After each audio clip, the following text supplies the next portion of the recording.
अस्सलाम वालेकुम અને નમસ્કાર મારા વાલા ગુજરાતી ભાઈઓ અને બહેનો. તો ઇસ્લામ પુરાવા સહિતનું સત્ય સિરીઝમાં આપ સૌનું ફરીથી સ્વાગત છે.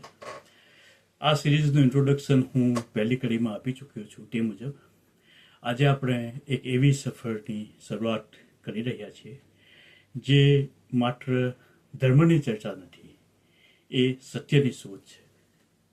અને સત્ય હંમેશા સ્થિર હોય છે.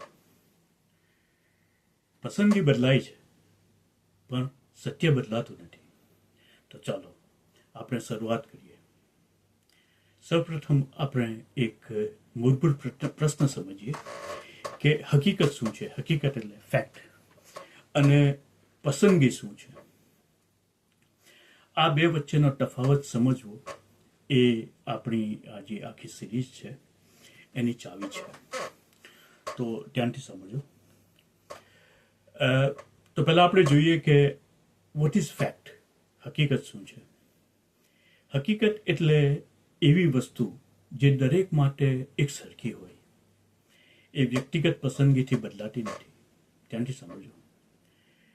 હકીકત એટલે એવી વસ્તુ જે દરેક માટે એક સરખી હોય, એ વ્યક્તિગત પસંદગીથી બદલાતી નથી. એનું ઉદાહરણ જોઈએ કે ભાઈ સૂર્ય પૂર્વમાંથી ઉગે છે તો આ એક હકીકત છે. પાણી પ્રવાહી હોય છે તો આ પણ એક હકીકત છે. તો આ વાતો કોઈની પસંદગીથી બદલાતી નથી. તો એવી જ રીતે જો અલ્લાહ તાલા છે તો એ હકીકત છે. એ વ્યક્તિગત પસંદગી, પરંપરા કે સંસ્કાર પર આધારિત નથી. કોઈ ટ્રેડિશન પર આધારિત નથી, કોઈ માન્યતા પર આધારિત નથી. હવે જોઈએ પસંદગી શું છે. પસંદગી એટલે ચોઇસ, પ્રેફરન્સ. તો પસંદગી વ્યક્તિગત હોય છે. દરેક વ્યક્તિને અલગ અલગ વસ્તુઓ ગમે છે. ઉદાહરણ લઈએ, માનો મને મીઠું ખાવાનું ગમે છે તો એ મારી પસંદગી છે. મને ગરમી નથી ગમતી તો એ પણ મારી વ્યક્તિગત ચોઇસ છે. તો પસંદગી બદલાઈ શકે છે જ્યારે હકીકત સ્થિર રહે છે. એક વસ્તુ ચોક્કસ થઈ.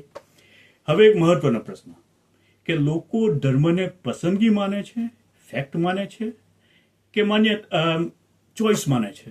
ઘણા લોકો ધર્મને માને છે કે ભાઈ મારા ઘરમાં બધા મુસ્લિમ છે એટલે હું પણ. આ રીતે ધર્મને માત્ર પરંપરા કે ટ્રેડિશન તરીકે સ્વીકારવામાં આવે છે, જેમ કે ખોરાકની પસંદગી હોય કે કપડાની પસંદગી હોય. પણ સવાલ એ છે કે ધર્મ શું ખરેખર માત્ર પસંદગી છે કે હકીકત છે ને? મોટાનો સવાલ. તો આપણે જોઈએ કે ઇસ્લામ પોતાને કેવી રીતે રજૂ કરે છે. ઇસ્લામ પોતાને પસંદગી તરીકે રજૂ કરે છે કે હકીકત તરીકે? તો ઇસ્લામ પોતાને હકીકત તરીકે રજૂ કરે છે. ઇસ્લામ કહે છે કે દુનિયા એક બનાવનાર દ્વારા બનાવાઈ છે અને એ બનાવનાર અલ્લાહ તાલા છે. અલ્લાહે મોહમ્મદ સલ્લલ્લાહુ અલૈહિ વસલ્લમને એક સંદેશા સાથે મોકલ્યા અને મૃત્યુ પછી જીવાડવામાં આવશે અને દરેક વ્યક્તિને હિસાબ આપવો પડશે. તો આ બધું ઇસ્લામમાં રિવાજ તરીકે નહીં પરંતુ હકીકત તરીકે રજૂ થાય છે. ઇસ્લામ શું કહે છે આપણે ઊંડાણમાં જોઈએ આ જ વાતો. પહેલો પોઈન્ટ હતો કે ભાઈ અલ્લાહે બધું બનાવ્યું. તો આકાશ, પર્વતો, દરિયાઓ, માનવ શરીર અને પૂરી કાયનાતમાં આપણે આપણા સિવાય આપણે જે કંઈ બી જોઈએ છીએ નરી આંખે અને નથી જોતા, એ બધું અલ્લાહ તાલાએ બનાવ્યું. બરાબર. ઇસ્લામ કહે છે કે એ બનાવનાર અલ્લાહ તાલા છે. હવે બીજો મહત્વનો મુદ્દો કે હઝરત મોહમ્મદ સલ્લલ્લાહુ અલૈહિ વસલ્લમ એ અલ્લાહના દૂત, અલ્લાહના પૈગંબર કે સંદેશાવાહક છે. ઇસ્લામ કહે છે કે હઝરત મોહમ્મદ સલ્લલ્લાહુ અલૈહિ વસલ્લમ માનવ જાતિ માટે અલ્લાહનો આખરી સંદેશો લાવ્યા અને એ સંદેશો કુરાન આજે પણ 1450 વર્ષથી લગભગ એક અક્ષર પર બદલાયા વગર આપણી સાથે છે. તો આ પણ એક હકીકત છે. ત્રીજો મહત્વનો મુદ્દો છે મૃત્યુ પછી હિસાબ. તો ઇસ્લામ કહે છે કે મૃત્યુ એ અંત નથી. મૃત્યુ પછી જીવાડવામાં આવશે અને દરેક વ્યક્તિને પોતાના કામો માટે જવાબ આપવો પડશે. તો આ જીવનનો હેતુ સમજાવે છે. આ પણ એક માન્યતા નથી પણ ઇસ્લામ એને હકીકત તરીકે આપે છે. તો બીજી બાબતોમાં પડતા પહેલા આપણે એ પણ જોઈએ કે ઇસ્લામમાં વિચારશીલતાનું શું મહત્વ છે. વિચારીને સમજવાનું શું મહત્વ છે. તો ઇસ્લામ માત્ર માનવાનો ધર્મ નથી. કુરાનમાં વારંવાર આવે છે કે અલ્લાહ તાલા ઇન્સાનોને કહે છે, જીનાતોને કહે છે કે શું તમે વિચારશો નહીં, શું તમે સમજશો નહીં. ઇસ્લામ માણસને વિચારવા માટે પ્રોત્સાહિત કરે છે. ઇસ્લામ કે અલ્લાહ તાલા ઇન્સાનને નેચર અથવા કુદરતમાં અલ્લાહ તાલાની નિશાનીઓને એક આયાત તરીકે, અલ્લાહ તાલાની નિશાનીઓ તરીકે જોવાનું કહે છે, વિચારવાનું કહે છે. બરાબર. આકાશ, પવન, વરસાદ, માનવ શરીર અને જે કંઈ બી આપણને દેખાય છે અને જે નથી દેખાતું, આ બધું અલ્લાહની નિશાનીઓ છે, અલ્લાહની આયાતો છે. અને આ નિશાનીઓ આપણને પૂછે છે કે આ બધું કોણે બનાવ્યું. ઇસ્લામમાં પ્રશ્ન પૂછવાને મહત્વ આપવામાં આવ્યું છે. ઇસ્લામમાં પ્રશ્ન પૂછવો વેલકમ છે. પ્રશ્નો પૂછવા એ શંકા નહીં પણ શોધ છે. પ્રશ્ન પૂછવો એ શરૂઆત છે, સાચી સમજની. પ્રશ્ન પૂછવો એ શરૂઆત છે સત્યની. ઇસ્લામ કહે છે સમજો પછી માનો. ઈમાન માત્ર પરંપરા કે ડરથી નહીં કે જન્મથી નહીં, સમજ સાથે હોવું જોઈએ. અને આ બધું કેમ મહત્વનું છે? કારણ કે હકીકત સમજવાથી ઈમાન મજબૂત બને છે. જ્યારે તમે સત્યને સમજો છો ત્યારે તમારું ઈમાન હલતું નથી. તમે જન્મથી નહીં પણ સત્યથી મુસ્લિમ બનો છો.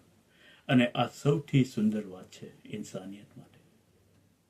જીવનનો હેતુ સ્પષ્ટ થાય છે. કેમ જીવવું, કેમ સારા કામો કરવા, કેમ ન્યાય અને દયા રાખવી. દિલ અને દિમાગ બંને સંતોષ પામે છે. તો ઇસ્લામ માત્ર દિલની વાત નથી પણ દિમાગની પણ વાત છે. જ્યારે બંને સંતોષ પામે ત્યારે જીવનમાં શાંતિ આવે છે, તમારું ઈમાન પરિપૂર્ણ થાય છે. સમજથી લાવેલા ઈમાનને વિતમરાઓ ડગાવી શકતી નથી.